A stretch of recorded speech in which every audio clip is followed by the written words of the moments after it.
Much love and respect to everybody that's tuned in today. I'm excited about today because just wanted to go over some information that I've gone over in the past, which is very important. I still get a lot of new people. I still get a lot of people trying to explain to me where the name America comes from. Talking about it's named after Europeans and all that stuff, and that we don't know the language and we're making up things. All right, so first of all, shout out to Bezo Breeze for some of the beats here for today. Thanks, brother. And thanks for everybody that's tuned in. Again, we're going to show undeniable proof, undisputed. It's undisputed. It's not even a topic in people's conversation. It's undisputed. That's why they don't even bring it up. They lied to us, telling us it was named after Vespucci.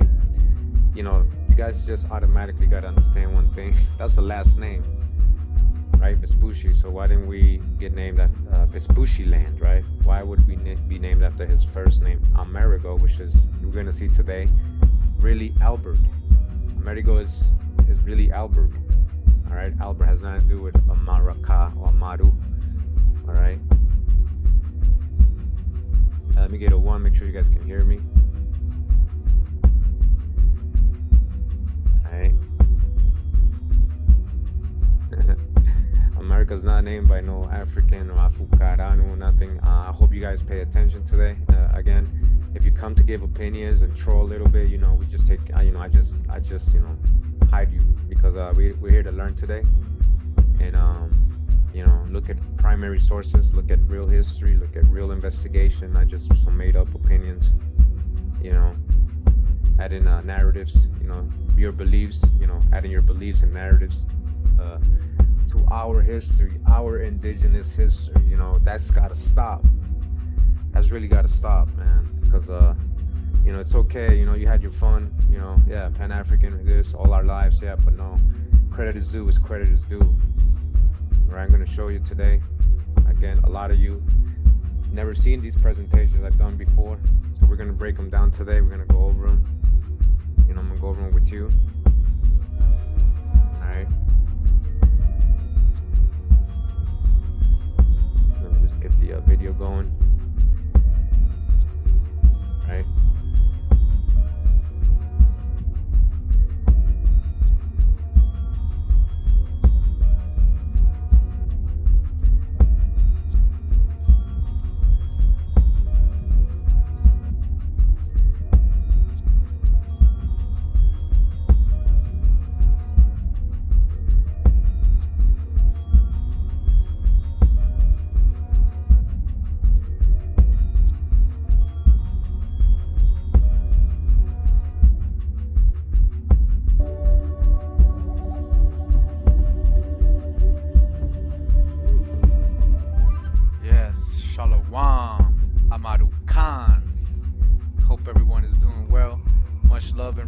To the real ones out there, the Amaru Khans. Yes, that's what we're going to be discussing in this video, the name America, right? And we're going to go into the true origin of this name. And I'm going to show you this is an indigenous name to America. Yes, America, or America. And this is not named after Vespucci, all right? This continent, this land is not named after Vespucci, all right? So enough with the lies, all right? So let's begin right away. Hawa.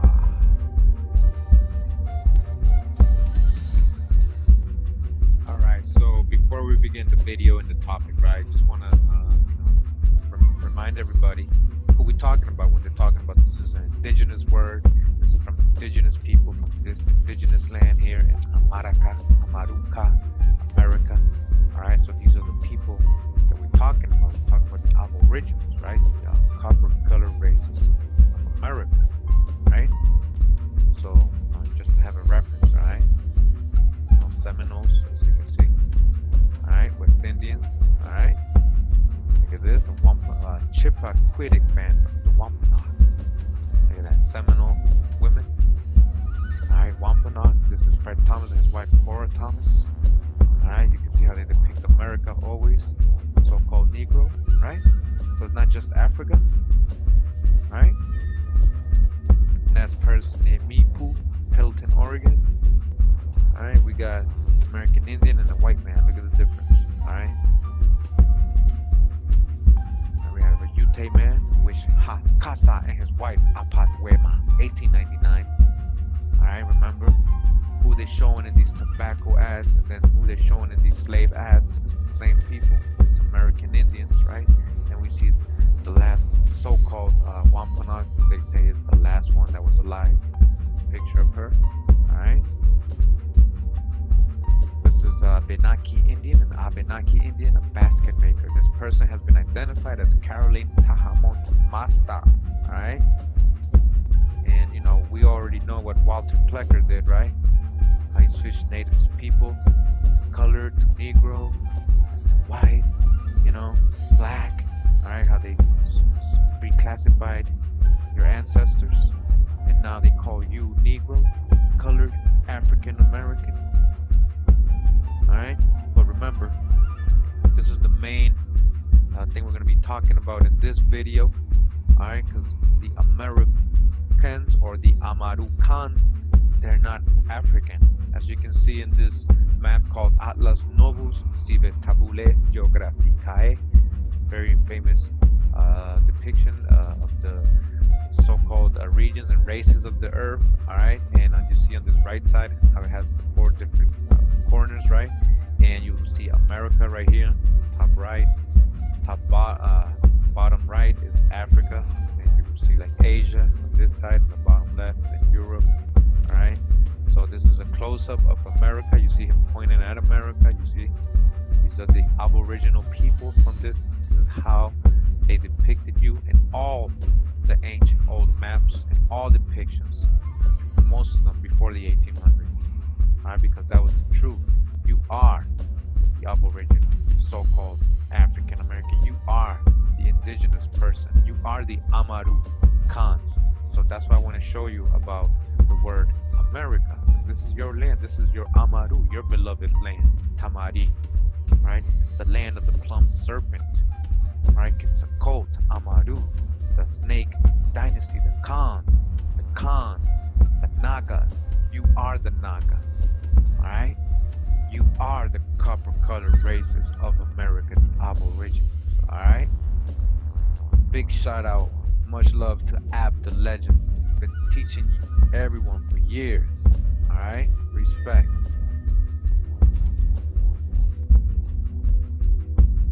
Long before Europeans began making maps of the New World, the Native Americans called their land Amaracapana, or Amaraca for short. Whereas the controversies concerning the discovery of America are well known, what is not well known is the controversy concerning the naming of America. In public school, we are erroneously taught that the Americas were named after Italian explorer and cartographer Amerigo Vespucci. The term America, we are told, is derived from the Latin version of Vespucci's first name, Americus. This fallacy was bolstered by one primary source, Waldseemüller's 1507 world map, entitled Universalis Cosmographia, drafted by German cartographers Martin Waldseemüller and Matthias Ringman. The map was the first to assign a name to the New World, America, which historians have proffered as proof that the continent was christened after Vespucci, since he held more firmly to the growing consensus that this was indeed a new world. All right, so we begin with the book, which is called... All right. So I just wanted to say real quick before we get on with the sources, all right? So a lot of people got a lot of opinions in the chat, especially, some people want to add conjecture in their opinions, and with no sources, they just make up things. They just make up things like they're little kids, like it's a make-believe land, But we're going to show some real historical facts, all right? And thank you, moderators. Yeah, make sure to keep them in check, because, if they interrupting and just adding conjecture and opinions and being disrespectful, trying to take our history and add their little narratives to it, do your thing. All right, so Curimeo from 2-3 years ago is going to let you know what you haven't researched, all right? Spanish and Portuguese South America during the colonial period by Robert Grant Watson.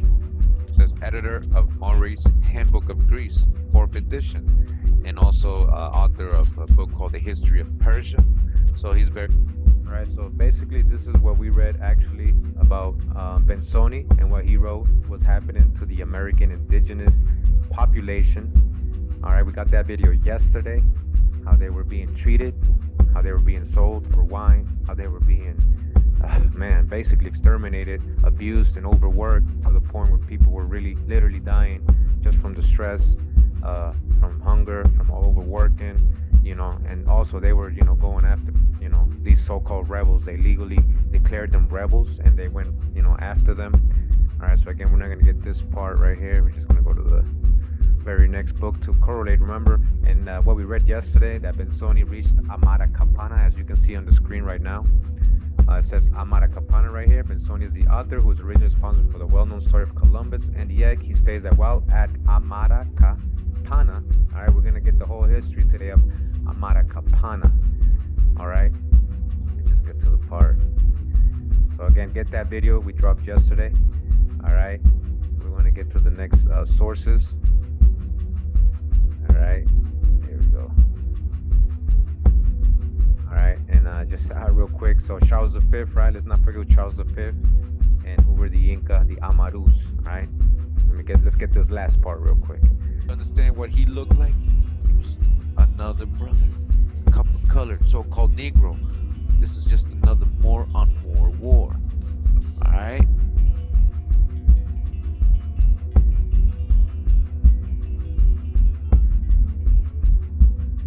As you can see, that's what I'm talking about. This is actually a real painting of Charles V and Atahualpa, the last Inca king. Atahualpa, who was unfortunately murdered by the same regiment, And as you can see, they're basically almost the same complexion. This is in the Larco Museum in Lima, Peru. They have this painting hanging. It's an Inca Emperor's King List and the first European Inca Emperor, Charles V, or Carlos Quinto. All right, Carlos Quinto.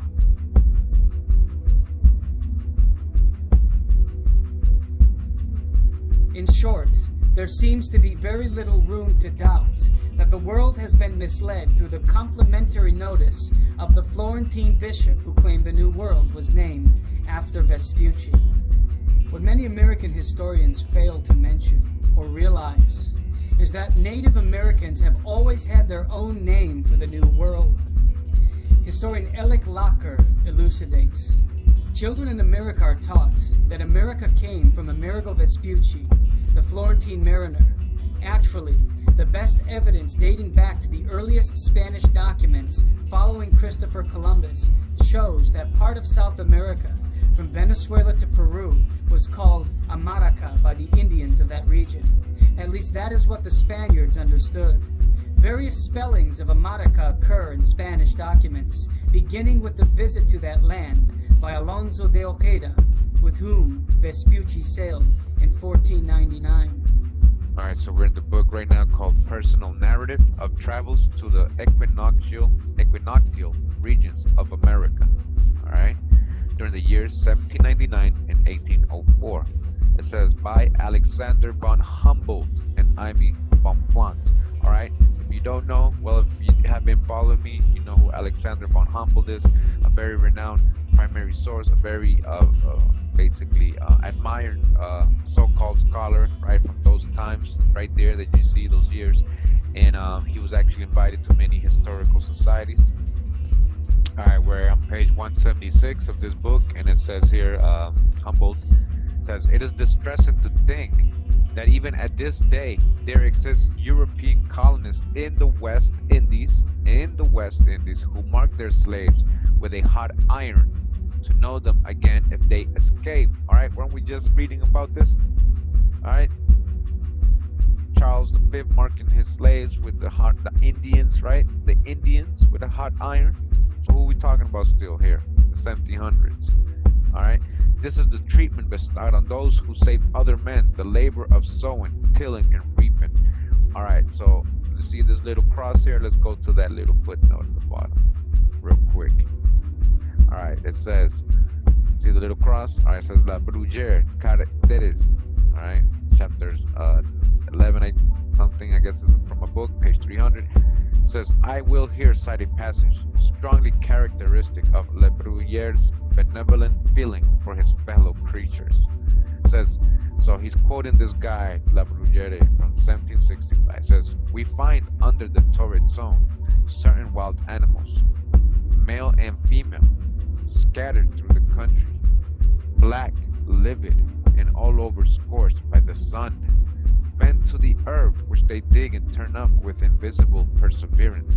They have something like an articulate utterance, and when they stand up on their feet, they exhibit a human face, and in fact, these creatures are men. Alright, so you hear what this racist French, I guess he's French dude, is how he's describing the indigenous aboriginals of South America, of West Indies. Remember, he's talking about how they marked, put hot irons on these people, and he's explaining why, and he's showing you why this dude is a racist. He doesn't care. He sees them like animals. He's giving you an example of what he said, and I hope you saw what he said about how they look. All right, he said they're what? Black, livid, and all over scorched by the sun. He's talking about American Indians, so-called Negro, right? We're not talking about Africans in anywhere here.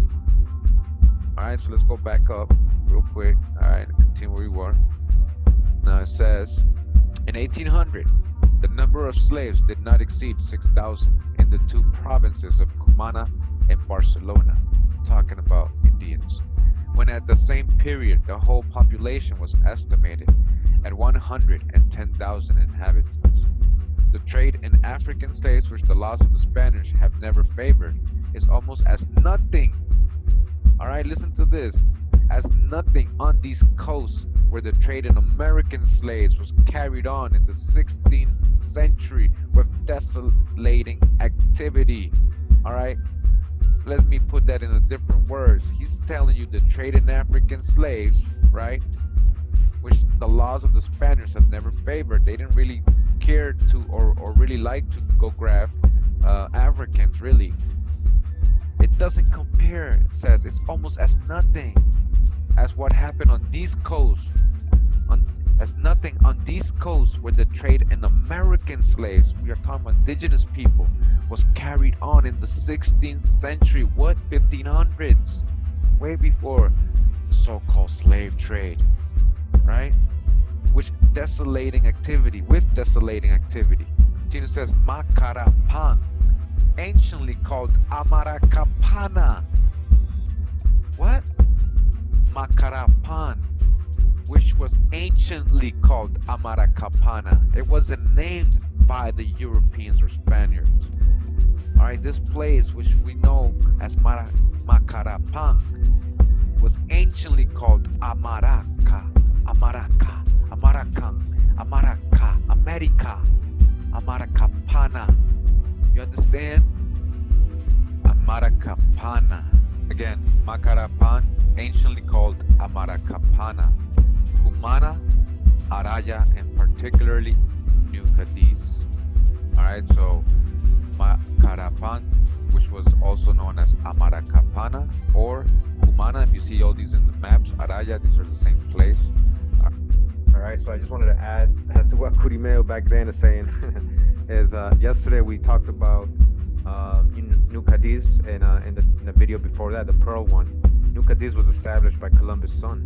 You know, that was one of his settlements. He named it New Cadiz. Cadiz was a Moorish town, you know. And so yeah, I remember that Columbus and these people were Sephardic crypto Jews, you know, Muslim Moors, a lot of them too. All right. So remember, we already know the history about this area, Cubagua, Margarita Island. Remember, Margarita means pearl in Old Persian. Margarita means pearl in Old Persian. All right. So look at, this is an old map showing you Margarita was already there. You know, all these names, Amaracapana, Amaraca. We're gonna get so deep, you know, today. You guys can see how much evidence there is. All right, so we're just starting. Let's go. Or New Cadiz. It says built on the inlet of Cubagua. Might then be considered as commercial establishments for facilitating the slave trade. What slave trade? The Indian slave trade. Girolamo Benzoni of Milan who at the age of 22 visited Terra Firme, or South America, right, took part in some expeditions in 1542 to the coast of Bordones, Cariaco, and Paraya to carry off the unfortunate natives. All right, natives. All right, so now we're coming into this book presented, it says here, to the University of Toronto Library, all right, by the Ontario Legislative Library. And the book is called Discovery of the Origin of the Name of America by Thomas de St. Brice, entered according to the Act of Congress in the year of 1888 by Thomas St. Brice in the office of the Librarian of Congress at Washington. Right of translation reserved. All right. And we're in the introduction, and it says, the object of this abridged popular edition is to present in a brief, clear, and simple style our discovery of the origin of the name of America, which came as unexpectedly as that of Columbus, while we were collecting from the old works of the Spanish historians. So while they were doing research in the real Spanish records, they were able to determine what was the origin of the name of America, right? The customs and histories of the Americans called Indians, all right? We're just talking about the copper-colored races, Americans, right? Remember? Copper-colored tribes of America, Aborigines, which they called Indians by mistake, in order to show their connection with Egypt. Whoa. So the Aboriginals of America and their connection with Egypt, all right? Where's the true ancient Egypt, all right? We're going to see the real name of ancient Egypt, what that name was. Tameri, Tamer, all right? Of which a... All right, so real quick, their connection with Egypt, right? Since more correlation, we already know was the true ancient Egypt. When we're talking about Egypt, is a Greek word, Temple of Ptah. It's not a specific location or landmass in Africa. It never was. All right, that would be conjecture. All right, so again, this is not me saying there's a connection with ancient Egypt here. All right, let's keep going. Preliminary sketch was published in 1882, the connection, all right? We have attached a map to be kept in view while reading so that a perfect idea may be obtained of the places named by Columbus and of the geography of the age when America was discovered. Asia is placed in the position given to it by the first standard map of the world, on which the western hemisphere appeared, and the Atlantic coast, representing the early discoveries and settlements on this continent, is taken from the first atlas, where the name of America is applied to its southern division, to which we have added the information obtained from a local chart showing the coast of America, America, America, and the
Yeah, Curimel, there's a lot of sources, yo. So yeah, this is what the people who are practicing cognitive dissonance don't want to look at. They're talking about, well, we don't go off those sources, Curimel. We don't go off those sources. We got our own scholars, and it's not the white man, and So I just want to say, truth has no color, right? So what sources are you using then?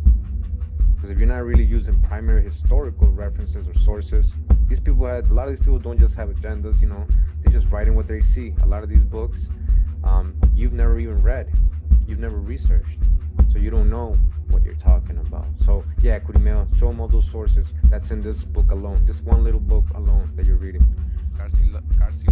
Garcilaso de la Vega, Commentaries en La Florida del Inca. We got that book. Alright, so a lot of these books I actually already have. Herrera, I have that in Spanish.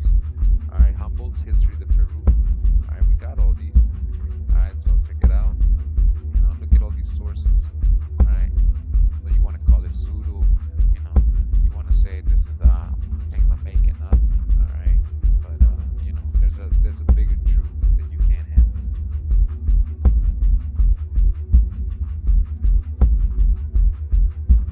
Alright, so now we're in this book. It's called Watson's Jeffersonian Magazine. Alright, from 1911. It says here, look, 10 cents per copy, $1 per year if you just want to subscribe. It says the only magazine that stands for original democratic principles. Really? Again, Watson's Magazine. This is volume 13, number 5. Alright? Alright, so we're on page 406 of this magazine, and it says The Name of America by Alexander Del Mar. I looked him up. Alright, these are not just anybody writing these things, alright? So it says that the American continent derived its name from the Florentine merchant and geographer Amerigo Vespucci, and that thereby an injustice was done to Columbus is an impression which still retains a firm hold on the popular mind. Yet many proofs have been offered that before Columbus landed, listen to this, alright, many proofs exist, my people, right? That before Columbus landed, right, the name America was found scattered over the southern continent, from the Caribbean Sea to the Pacific Ocean, and from the Maracaibo Gulf and Amaracapana Coast. The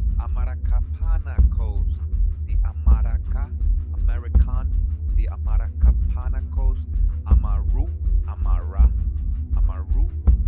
Coast, near the Orinoco's outlet to the mountainous regions of Cox Amaraca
Volume 1, page 324, that the first settlement of the Spaniards on the mainland was Amaracapana.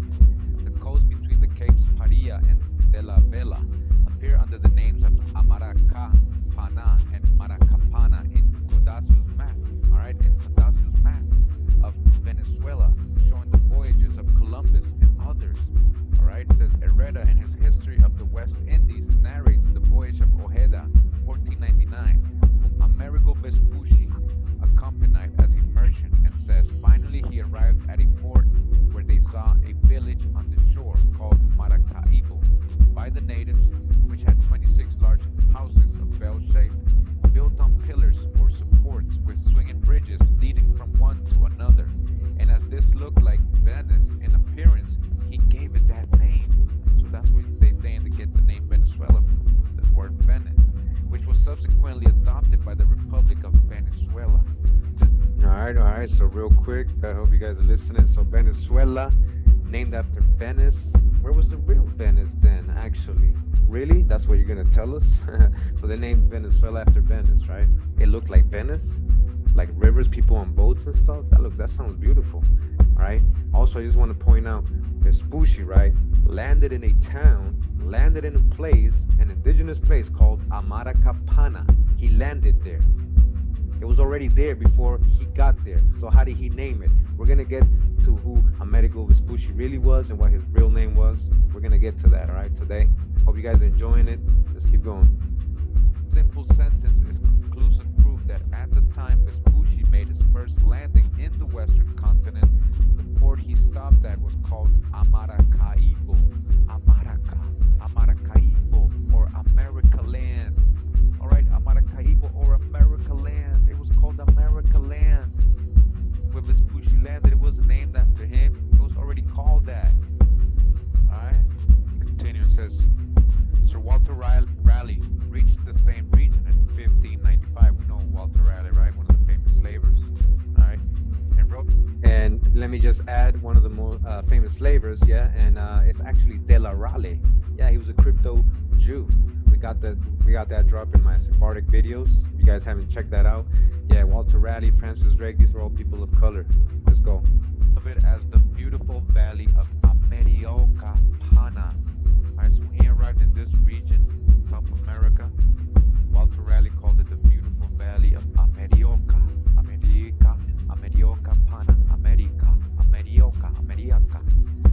Sir Walter, also writing in 1596, describes one of the younger brothers of Atahualpa, the Inca of Peru, whom the Spaniards under Pizarro had slain, as taken thousands of the soldiers and nobles of Peru, and with these vanquishing all that tract and valley of America situated between the rivers Orinoco and Amazon.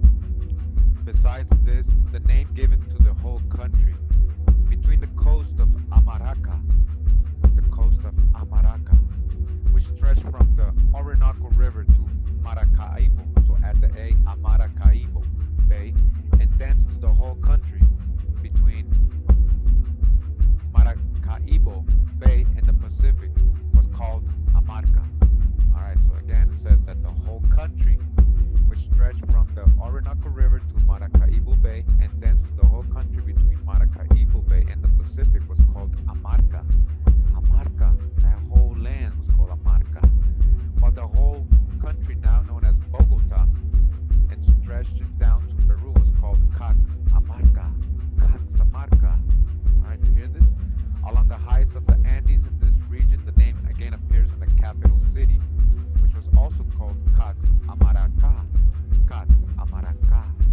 In one of its nearby towns called Amarca, and in the three other local names strewn to the southward along the Andes of Amarca and Catamarca.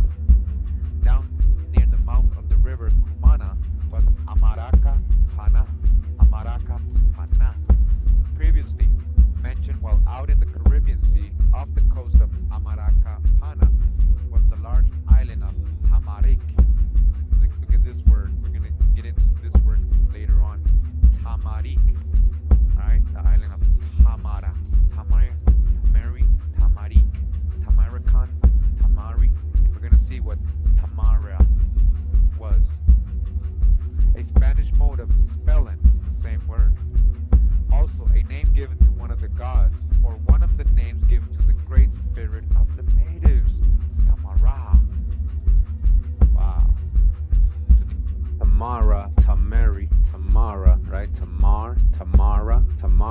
did Judah marry? Tamar, right? Judah married Tamar, right? To marry the Egyptian, right? All right, so I see a lot of people in the chat talking about, vaccines and all that. So, we don't want to get shut down. We're here to learn. We know what's going on in the world. We hip. If you're here to troll and distract people, I'm just gonna hide you. So try to stay on topic. I don't mind discussion, but you guys are going somewhere else with it, and that's just gonna create people to like argue and stuff, So, stay on topic, or we just, what is your point of being here if you're gonna talk about something else? Why are you here? Are you here to troll? All right, so yeah, make sure to just hide them. Don't just time them out. If they continue to just talk about off-topic stuff and things that we already hip to, like we hip to that. All right, we're here to learn things that you don't know. You don't know this history, so pay attention. Citations may be added the probability that had there been any intention to name the continent after Vespucci, his surname would have been used. All right, so he's saying if they supposedly named the continent after Vespucci, they would have used his last name, which was Vespucci. So they would have called this what? Vespuccia land, whatever, but not his first name as what would be the norm, right? His surname would have been used so that the result would have been something like Vespugia. Instead, be very little room to doubt that the world has been misled through the complimentary notice of the Florentine bishop. All right, the world has been misled. You've been misled. This is your indigenous word. All right, this is your indigenous vibration word.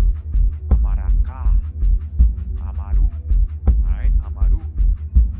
There seems to be a law for the evolution of continental names from names of a divinity or of a small localities, which throughout use by the persons first coming into contact with the continent at that point, spread gradually over the whole. Thus, Europa originally designated a small village in Thessaly, but as it lay to the west of the Bosphorus and the Hellespont, it must have been spoken of by Asiatic neighbors in a manner to facilitate its more extended application. Asia indicated originally a very small part of what is now Asia Minor. But all right, so pay attention to this part. Is going to break down how we got names of continents today, but they weren't always names of the whole continent. These names actually were small towns, small regions in the continent that eventually became known as the whole continent. They're going to talk about Asia and Africa. Pay attention to the African part, because Africa, it was a Roman colony in Tunisia. It wasn't the whole, continent, just like Asia. So, listen to this part right here. The dividing line. Africa meant originally only that small part of the continent lying around Carthage, and with which the Romans came in contact. It was much less extended than Libya. Egypt was the name by which the Greeks knew a small seaport town near the mouth of the Nile, and bears no resemblance to the name the Black Country, by which the ancient Egyptians designated their own land. All right, we're gonna get into this. Trust me, we're gonna get into the real ancient name of Egypt. Right here, they just dropped some jewels on us right here, right now. All right, so this word is a Greek word for Egypt. Does not mean the black country or Kemet, right? Rich soil, black soil. It does not mean that. It's telling you right now. All right, it was a small port town off the Nile. So they're telling you that just like the small town that the Spaniards were encountering in South America,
quick.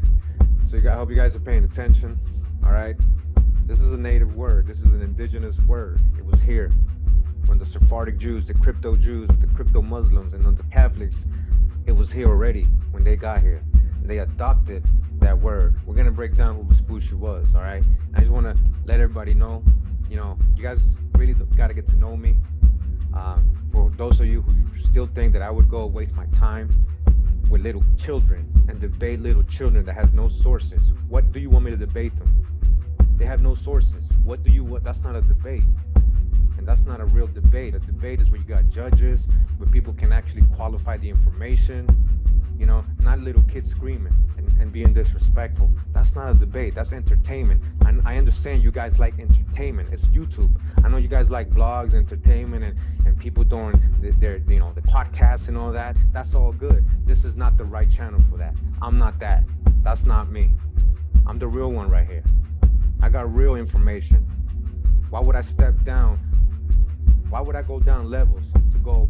It's like Tyson trying to fight one of the Logan brothers in his prime. I'm being serious. It's like Tyson trying to go fight some of the Logan brothers in his prime. That's comedy. That's entertainment. All right? Leave these people alone. I understand you guys like entertainment. That's why you're still watching these fools. I don't even know that dude that you guys are mentioning, right? He supposedly debunked me, right? He showed one little video, like it didn't even make sense, right? He didn't even show part 1 or 2, because that was part 3 of the origin of the name America. He didn't show none of this information. He don't know none of this information. They don't know none of this stuff, all right? So stop following people. I understand if you want to be entertained, all right, fine, be entertained. Go over there and be entertained. That's entertainment. That's not scholarly research. That's not building. That's hate. That's religious beliefs. When you're stuck on something religiously like that, without any proof, that's just like any Christian or anybody in any kind of religion, right? That's just a belief. That's a belief, all right? We're going to continue. I'm going to show you Amaru was a settlement here in America. Amaru. Continue. We're going to stay on topic and stop talking about these descendants of Neanderthals, because that's who they said they were descended from. Straight up in the live I went with them, they told me right up, that's my ancestor right there. They said it, all right? I didn't say it. Stop wasting your time with that, unless you want to be entertained. Are you not entertained? All right, let's keep going. I'm here to teach I'm giving a presentation. It's different. A record of a Spanish settlement named Amaruca. I was able to find at least one source basically recording this. I'm in this book called The Geographical and Historical Dictionary of America and the West Indies, containing the entire translation of the Spanish work of Colonel Don Antonio de Alcedo. Alright, Volume 1, 1812. Alright, we go to page 39 of this book, and right here it says Amaruca, Amaruca, Amaruca, right? The land of the plum serpent, Amaruca, a settlement of the province of Guyana and government of Cumana.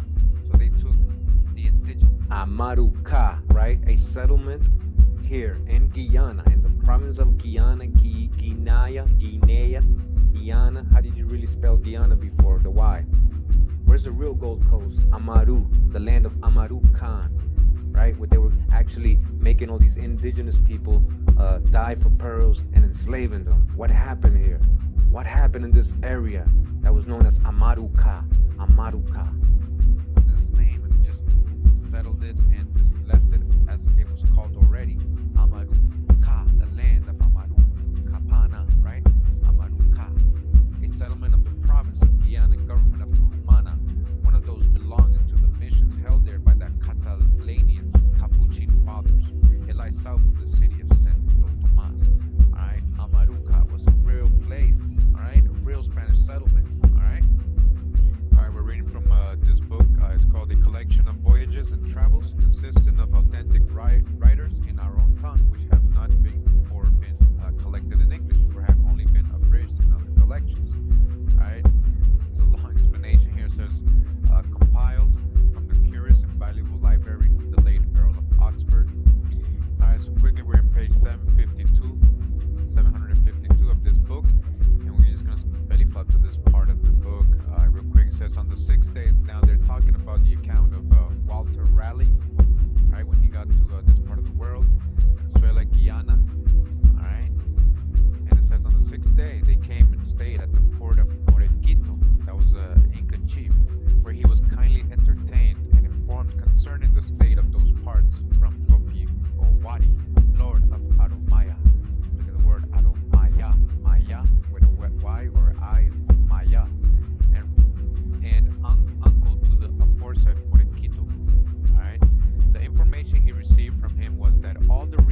real quick.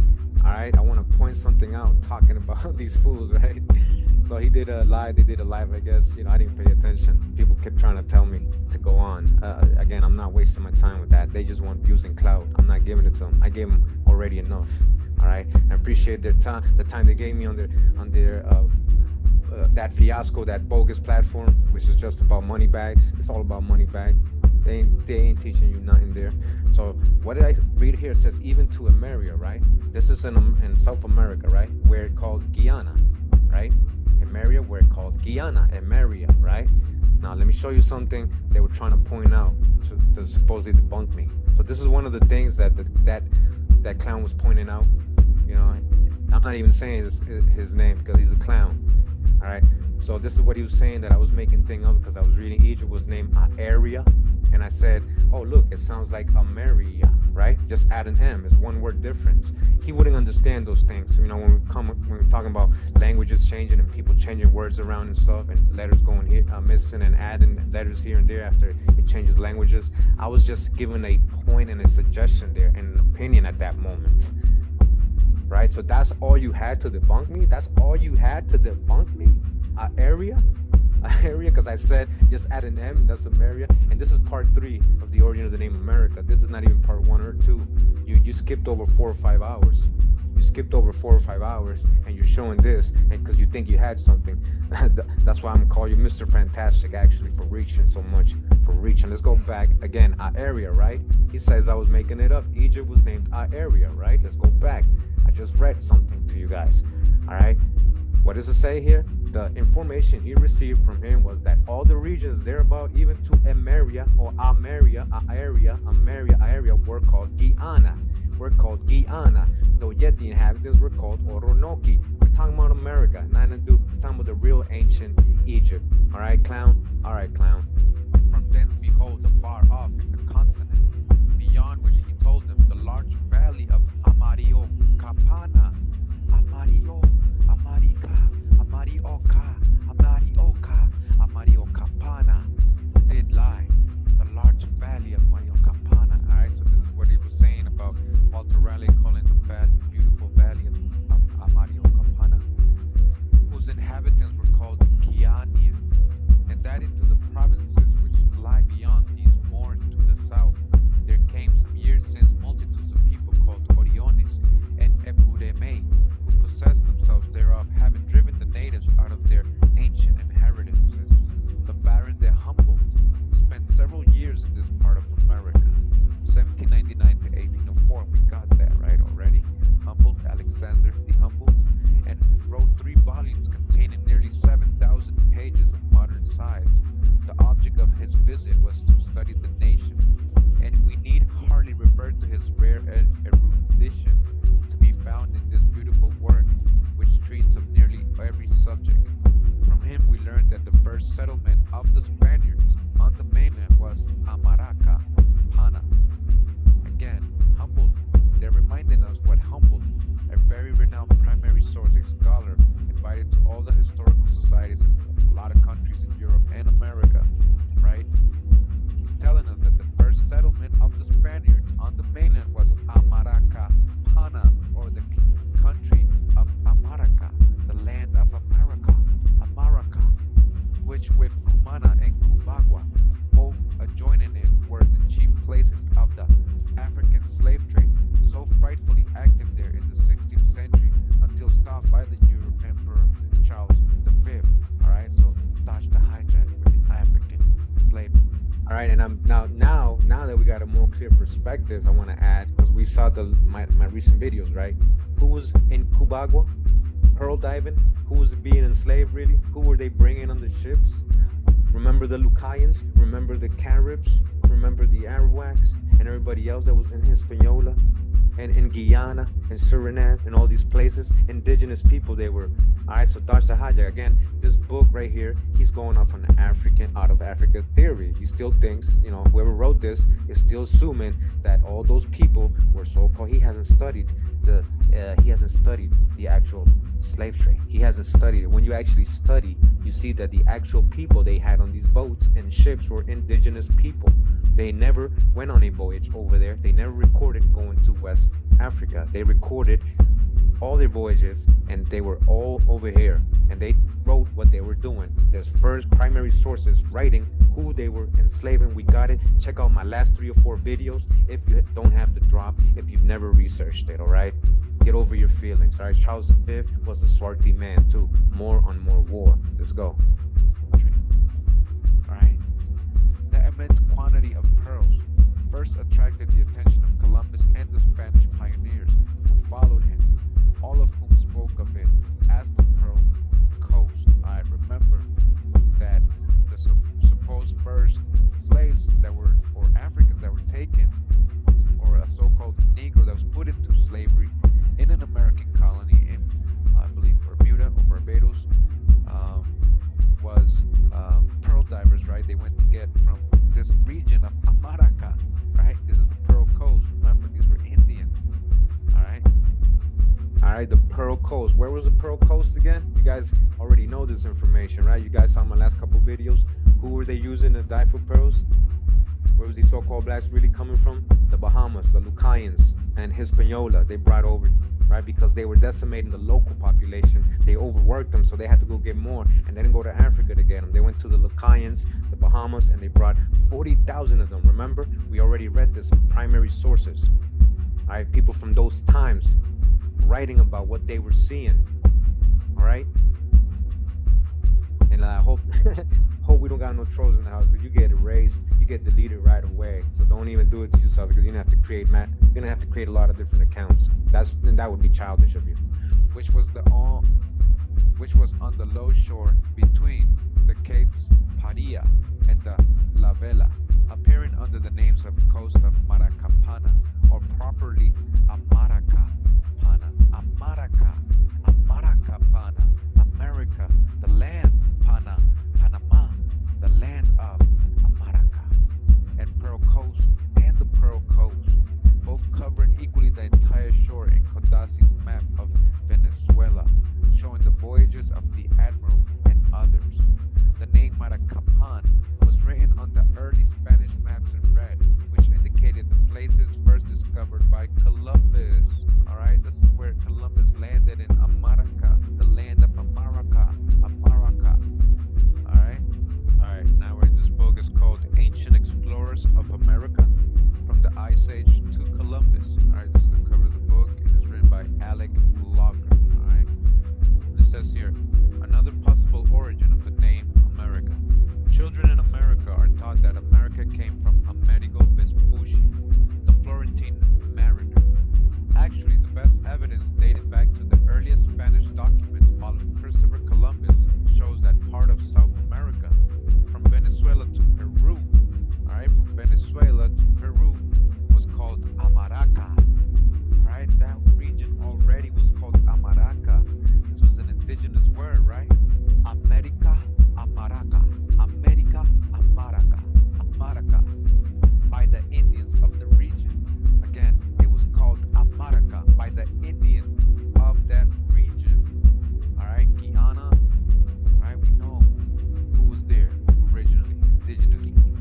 At least that's what the Spaniards understood. Various spellings of Amaraca occur in Spanish documents, beginning with the visit to that land by Alonso de Ojeda. All right, we got accounts of him, with whom Vespucci sailed in 1499. Ojeda reported that he received friendly treatment at the hands of the Indians of Maracay.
right? That map was made not because of Merigo, but because the indigenous population, the local population, the indigenous people had already called that land Amaruca. The Incas, what did they call it? Amaruca. Amaruca. Land of the plum serpent, land of the Holy Cross. We're about to get that. All right, let's keep going.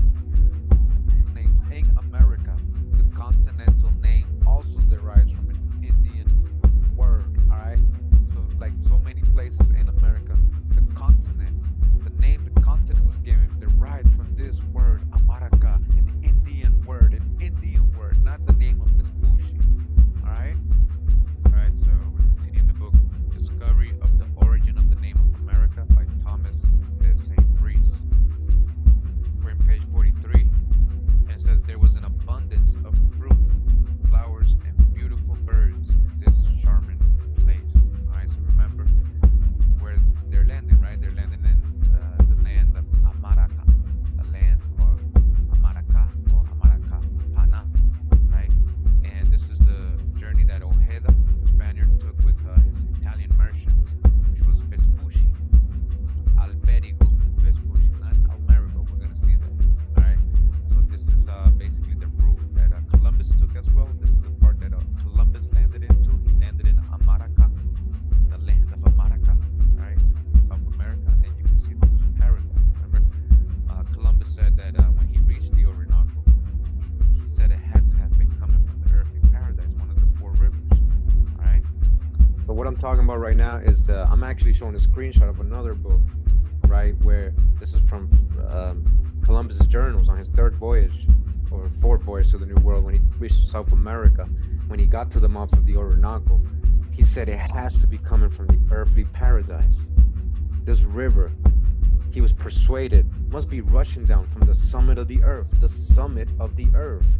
They're talking about Mount Roraima, which was an ancient tree where the Lord had planted the earthly paradise. All right? That was from Columbus' own word about the Orinoco River. All right, we're going to keep going. It says again, there was an abundance of fruit, flowers, and beautiful birds in this charming place. But they were determined to find some gulf where fresh water was to be had, and left Paria for the isle of Margarita, where Ojeda landed and coasted from place to place. This shore had already been discovered by the admiral, all right, of Columbus, who knew the ground and mountain ridges well. In fact, all of this discovery was due to him, as it was from the beginning declared to the king, and yet Ojeda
432 The Drop Radio and Drop Nation, all the Dracons in the chat. Just want to mention real quick, again, let's not forget when they're talking about Nina, Guerra, Ojeda, all these people, a lot of them were colored people. They were Sephardic and Moorish people. Who was the real navigators mooring the ships? Who was the one building ships? Who made maps? The cartographers? These were all these kind of people. That's just want to make sure you guys don't forget that, all right? We're not just talking about light-skinned so-called white people, all right?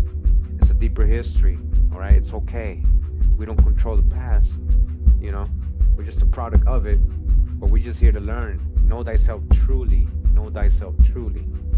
Morelos returned to Spain. He reported the arrival of English vessels and got permission in 1501 to colonize and govern at his own expense the island of Coquibacoa. The place, however, as shown on our map, was a small isthmus, not an isle. He induced Juan de Vergara and Garcia de Ocampo to join him and provide the money. They sailed in 1502 and reached the Gulf of Paria, traded along the coast of Amaraca, Pana, until coming to some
longitude of the native district of Ayamaraca, Ayamaraca, Aymaraca, Amaraca.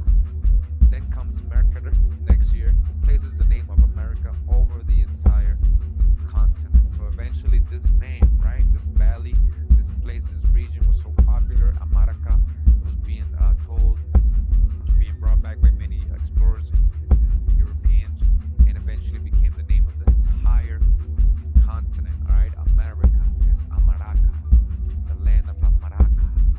Alright, continuing in the book, discovery of the origin of the name of America. Alright, this very scholarly book with all the sources it has. It says the Golden Castles Mountains. Golden Castles Mountains on the coast of Amaraca, the first Spanish settlement in the Western Hemisphere. The very first one was in Amaraca. Alright, it says down here the territory of Ojeda was to the east of the Gulf, to be known as New Andalusia, after a Spanish province, while Nicuesa had the western side, which for the first time appeared under the name of Golden Castles on the coast of Amaraca. Alright, this is found in the that's map in the Humboldt's Relations and Stories Volume 1. Alright, in the fertile island of Jamaica.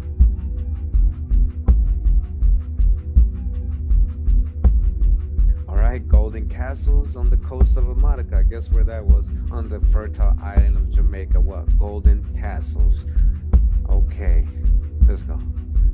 Again, on the coast of Amaraca or America. Alright, and the fertile island of Jamaica was to be the joint granary. The fertile, very fertile island of Jamaica.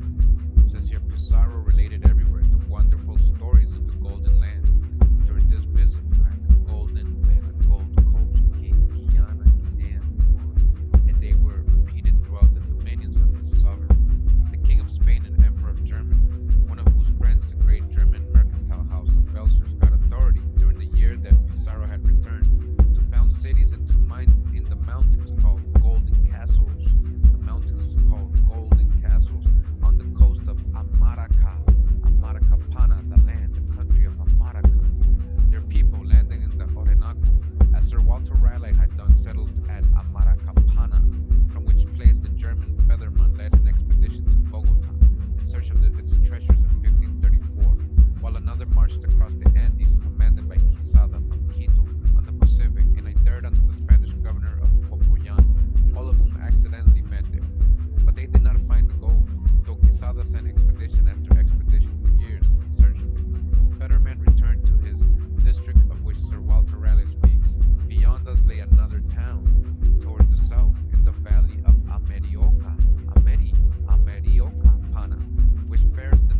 European tongues, but its meaning remains the same.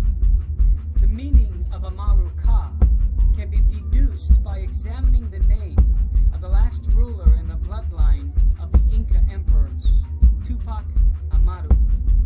Tupac Amaru led the final insurrection against the Spaniards in Peru from the last stronghold of the Incas in Vilcabamba, but was summarily defeated and beheaded. His name holds the key to understanding the true connotation of the word America. Steve Quayle explains. Tupac was an Incan royalty title which meant one who glows or one who shines. Amaru means serpent, Quetzalcoatl.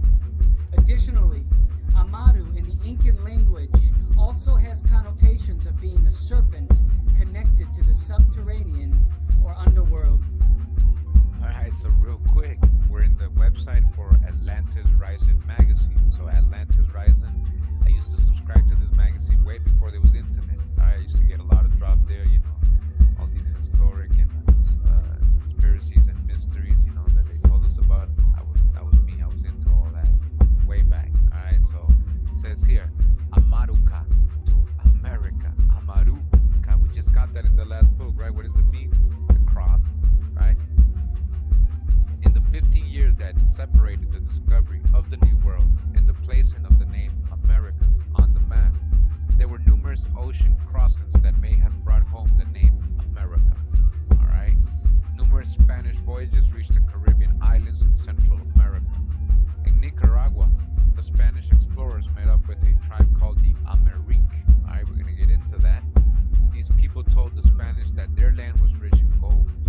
A French geologist, Jules Marcou, said the Spanish brought this name home.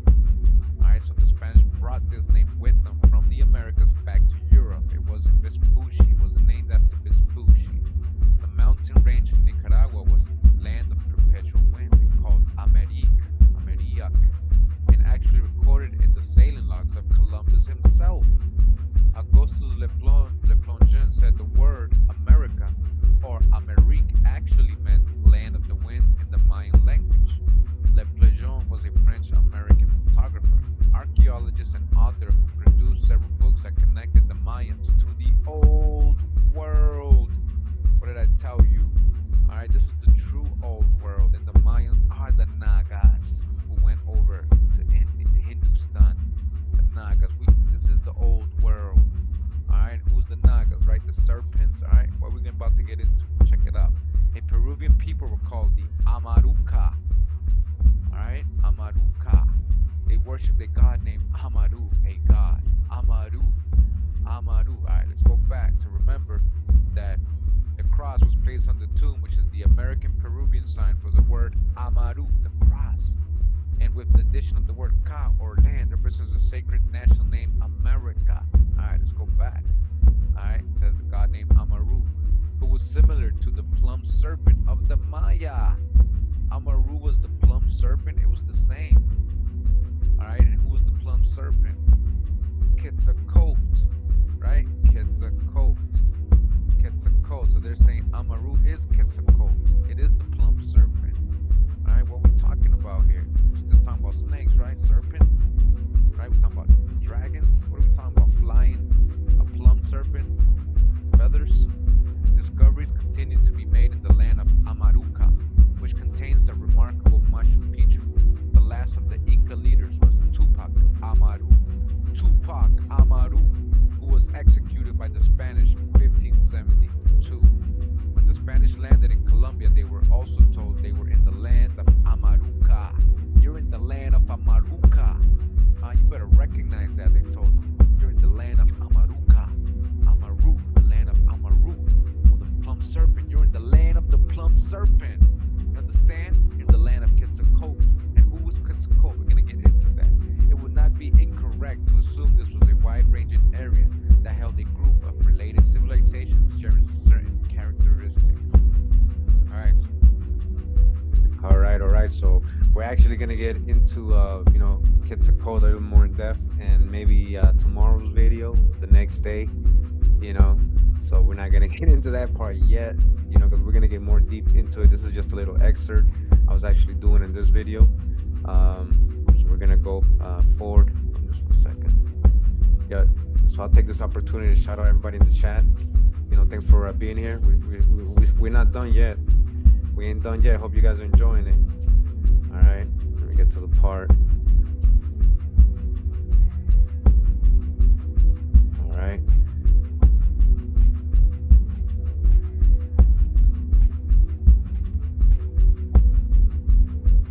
Right.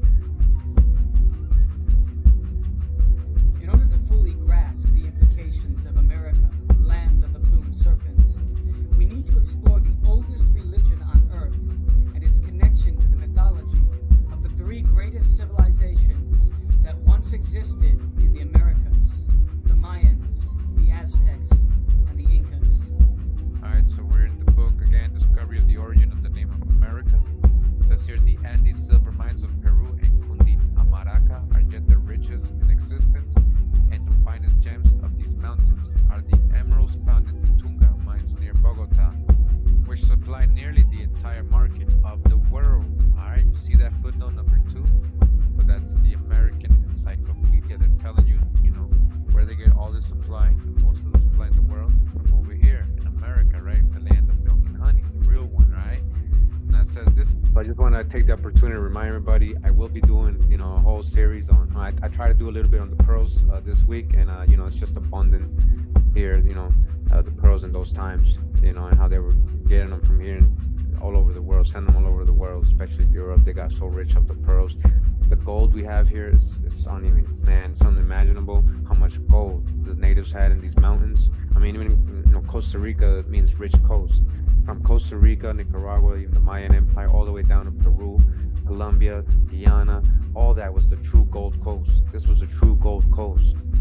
What they try to put on the other side of the world, this was a true gold coast. We have a lot of silver, we have bronze, we have iron. All this stuff was from here. They always told us that it was coming from somewhere else mostly, but when you do the research, and I'm going to show you guys on future videos how abundance, how all the natural resources are in America, and emeralds, as you just read right here, emeralds, right? The entire market of the world is supplied these emeralds from Bogota. All right, let's keep going. The neighborhood about which the Spaniards heard such fabulous stories of wealth that so many expeditions left in search of the golden city, El Dorado. Alright, because it shines because of the gold, it's a Dorado gold.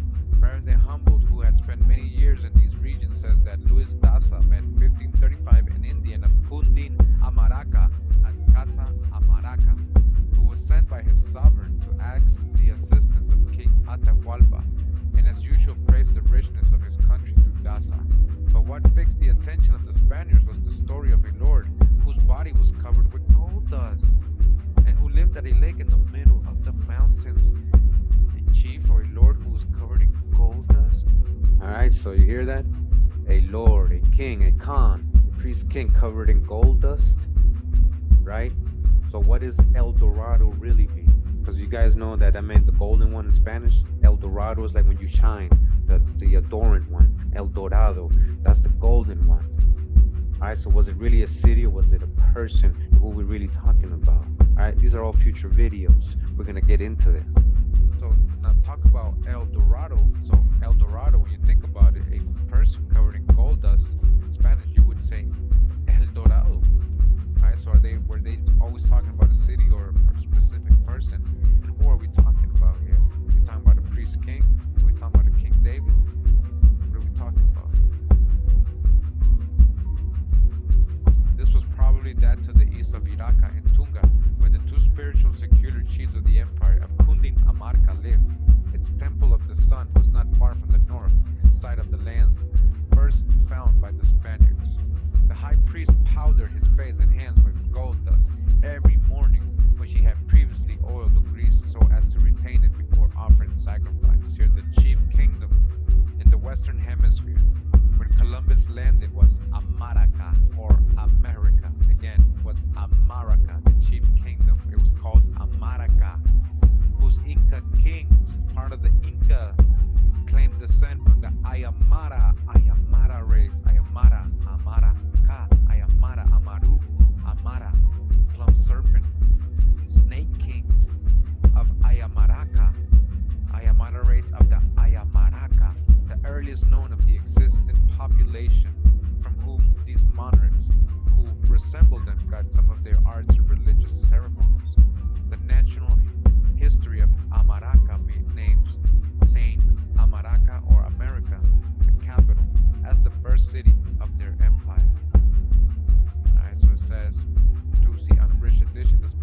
out to be Amaraca or America.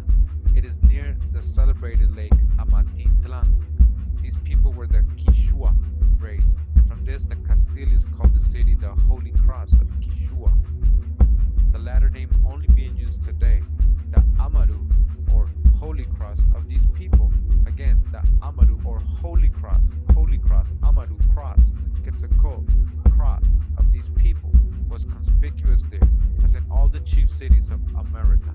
It is the central object of adoration in the immense sacred ruins of Palenque, from which the continent was probably first called Land of the Holy Cross. Land of the Holy Cross, Amaru, Land of Amaru, Holy Cross. One author has attempted to find the etymology of Umarca by phonetic comparison, forgetting that in pictorial literature, the meaning of a sign, when lost, can only be obtained by its morphological classification. The Spaniards endeavored to turn the American names into familiar sounds, as in the city of Rimac, which is today known as Lima. The kings of America claim descent from the Amara race, who are still existing and the most ancient race on the continent. All right, you still exist, and you're the most ancient race on the continent. Amaru Khan in the map of Peru by the Holyoke Society showing the cradle of the Incas may be seen Ayamaraca. In this neighborhood is an American city, which Cieza de Leon says is the finest in America, with magnificent houses built of cut stone and massive fortifications. The name given it was Huamanga, but we find in Torres Dictionary that Huamanca is more correct. When the Ayamaras moved south, they probably founded another Huamaraca before the Inca kings followed and took it from them. The war which broke out between Atahualpa and Huascar began by the former seizure of a rich province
about that, guys. I just realized the background song is one of those songs, you know, that I get in trouble with. So let me try to read this out for you. All right. Go where we. I'm sorry about that. I just realized. Hopefully we don't get messed up now. But let me see. Where were we? So it's talking about the kingdoms, right? How wealthy, how they had this. There we go. Let's put the volume down and read. Alright. So they were in the very best, richest parts of the continent for their strongholds and paid particular attention to its gold mines, which were nearly all in the Andes. Alright, we got some music here. The most compact mountain system in the world, running along the Pacific coast, almost the entire length of South America, from Patagonia, the southern end of the Pacific Ocean, to the Caribbean Sea and the Atlantic. All right, hundreds of miles, 36 by 1,300 feet above the level of the sea, and so completely walled in by high mountains that its streams, which have not any outlet, apparently meet in a famous lake of 4,600 square miles, Titicaca, the largest in South America, with the beautiful palaces of the Vestal Virgins of Amaraca in the island of Coati have been excavated for centuries. The work still going on.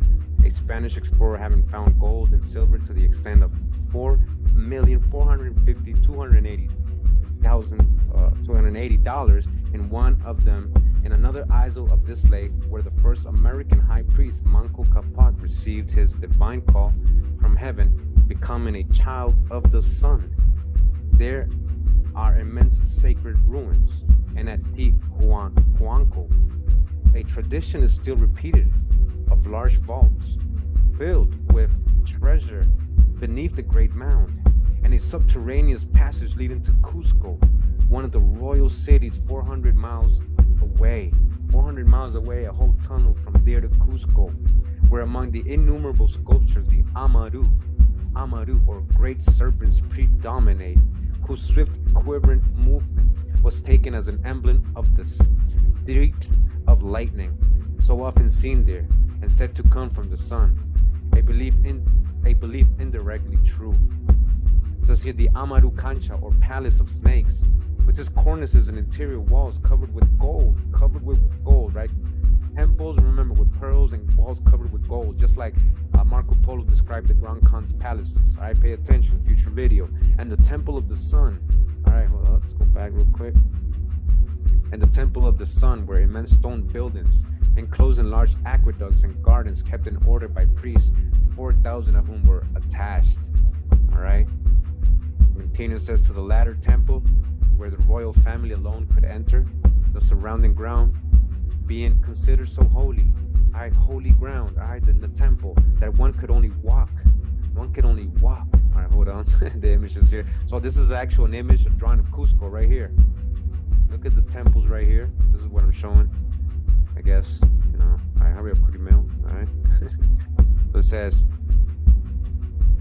so it's a holy, sacred place, right? So holy that one could only walk with bare feet within 200 paces of it. Of the 300 temples at Cusco, this one, unsurpassed in the greatness and richness of its decorations by any building in the world, is only one instance of the immense value of the treasures of America before the Spanish invasion. Near the city is Ollantaytambo. All right, so before we continue, Cusco, check out my City of David in Peru video. This is really one of my old ones, but it's a really good video about Cusco and what we found in Cusco. What was Cusco? What was Sacsayhuaman? Could it have been the real City of David? Check out the video. All right, they still haven't been able to debunk any of this, and they're talking about they debunked me. This was like 3 or 4 years ago. All right. So Cusco, right, the navel of the world. That's what Cusco means in the Quechua language, the navel or the center. All right, it says Ollantaytambo, with numerous palaces and buildings wrought in polished marble, where that of the Virgins of the Sun, a marvel of American art, was well guarded. All right, let's see, a second.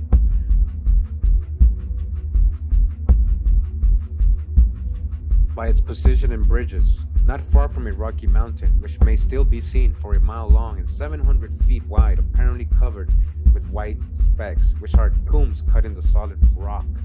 The roads in this kingdom, says Baron the Humbled, are the most useful and stupendous works ever executed by man. They're talking about these highways, these Inca highways, the famous Inca highways. Go ahead and Google that, research that.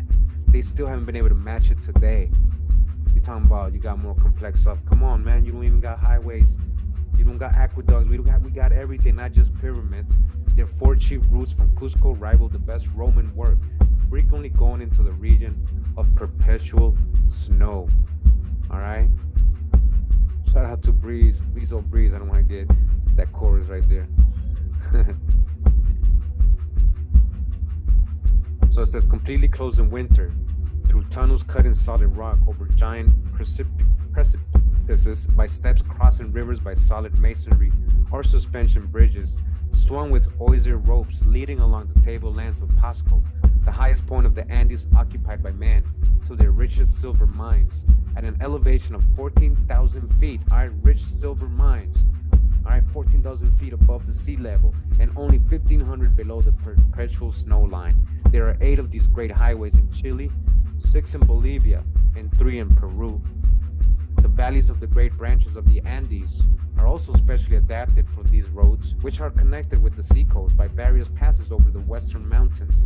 One of them running from the Pacific seaport of Trujillo crosses over a summit of 11,600 feet before reaching Casa Amaraca, the capital of the kings. Amaraca, the capital of the kings, kings, the khans, near which are the ruins of excavations through these mountains, made to afford an outlet to a lake which had during the rainy season inundated the surrounding country, including the valley of Curimayo. Oh, the valley of what? Curimayo or Curimayo? What? Curimayo? The valley of Curimayo. Curimayo. Hey, when I first did this, I didn't realize. I was like, when I read it, but I saw this the other day. I'm like, wait, the valley of Curimayo. Because see, my name Curimayo, I got it from the Mayan. It was a Mayan word. Now I'm seeing that the Curimayo is also here with the Incas, where gold was found in great quantities and smelted in furnaces. This road is continued by Popoyan and ending at Bogota, the capital of the kingdom of Cundinamarca, is still celebrated commercial thoroughfare. There are immense ruins at Casa Amaraca with subterranean treasure vaults in the houses and a portion of the king's palace cut out of solid rock. Padre Calancha, one of the pioneers referring to the buried treasures of Casa Amaraca and other cities, says that if these were discovered, they would be sufficient to enrich the world. They haven't even discovered all this gold and riches that they... You see what he's saying? You understand? What you talking about? You talking about a little pyramid over there? We got way more than just pyramids. All right, we got agriculture, we got science, we got map making, architecture, everything. We got everything over here. Calendars. Zero. Who invented that? Right? What does Curimayo mean? Strength and loyalty. Strength and loyalty. Thanks for asking. The population of the Empire of Amaraca, which extended along the Pacific coast for 3,000 miles, was estimated at 12 millions. Huayna Capac, who was one of the most illustrious of the American kings, had subdued the entire country surrounding Quito. All right, Quito was again in Ecuador today, the capital, right? And the queen of the newly conquered territory became one of his wives, by whom he had a son named Atahualpa. All right, so this is Atahualpa's parents, who was his favorite, although his brother Huascar was the lawful heir to the throne. All right, so you see this?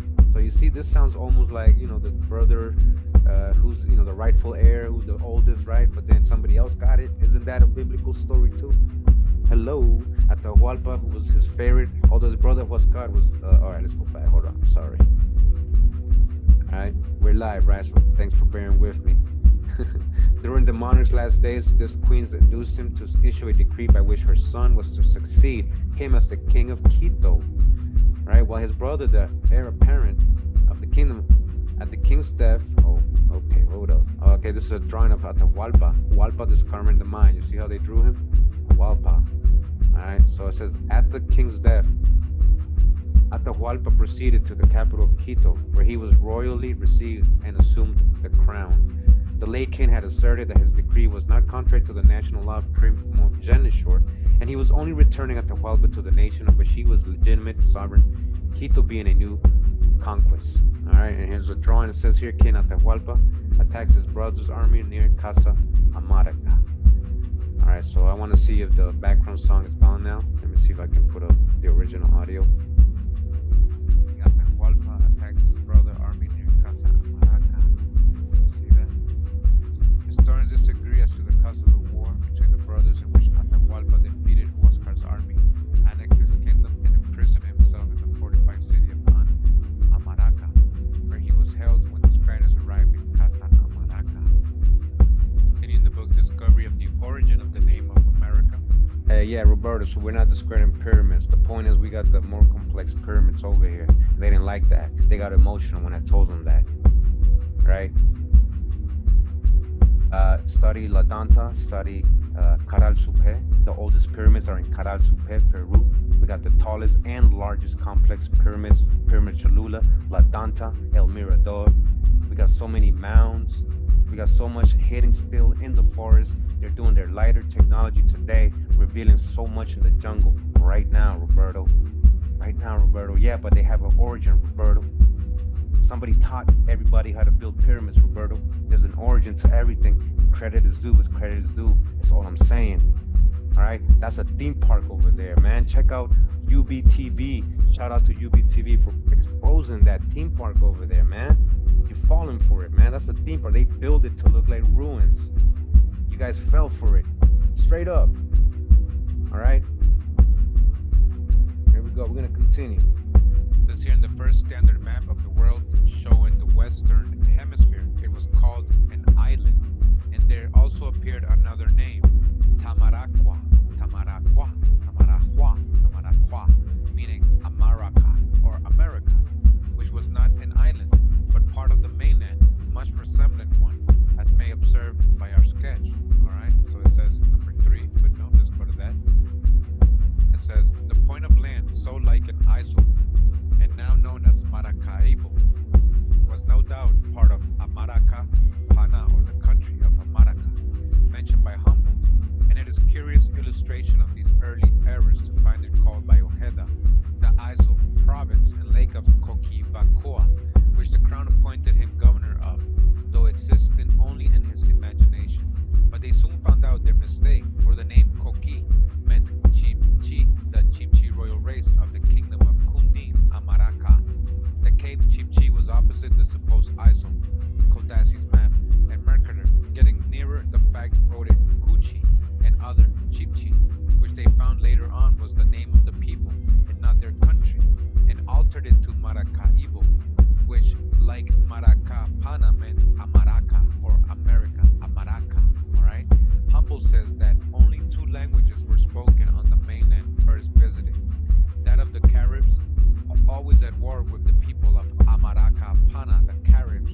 Alright, we're always warring with the Amaraca. We know that the Caribs were warring with the Arawakans, Anahuacans, in Spanish, Anahuacans. We know that Mexico's called Anahuac, Amaraca. We know that Amaru, Amaraca, their connection there gets called in the Mexicans. Alright, so All right, so I just wanted to add, very important, again, just because, you know, there was many indigenous tribes here doesn't mean everybody was friendly to each other too. We had our own wars and everything here. Caribs was one very warlike people. They invaded a lot of tribes. It's all good though. We're not saying anything bad. I'm just telling you true history. We can't just deny that, you know, but it's okay. But we know what these people look like is the point, right? More and more war everywhere. Not just when the Europeans got here. It was happening already here too. but therefore have spoken the other, or Tamanagua. The Orenago, he adds, is Tamanagua word. Tamanagua, Tama, Tamir, Tameri. It was probably from them that the Spaniards first heard of the treasures of Cundin, Amaraca. It is evident that these people living on the coast of Amaraca were the Americans, for which the name Tamanagua, the Isle of Tamaracua, are intended. We suppose that the Isle of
God preserved them from night spirits, and they hanged it on their newborn children across.